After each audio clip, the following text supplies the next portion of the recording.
ہمارے چینل کو سبسکرائب کریں اور بیل آئیکن کے بٹن کو دبائیں۔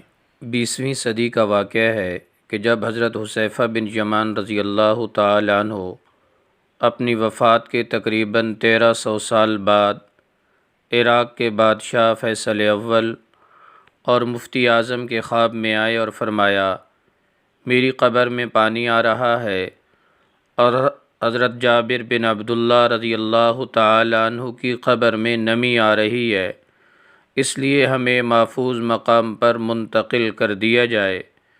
چنانچہ حج کے 10 دن بعد پیر کے دن 5 لاکھ افراد کی موجودگی میں ان صحابہ کرام کے مزارات کو کھولا گیا تو لوگ حیران رہ گئے کہ 1300 سال گزرنے کے باوجود ان کے کفن بالکل سفید و سالم اور اجسام مبارک ایسے تر و تازہ تھے گویا ابھی فوت ہوئی ہو۔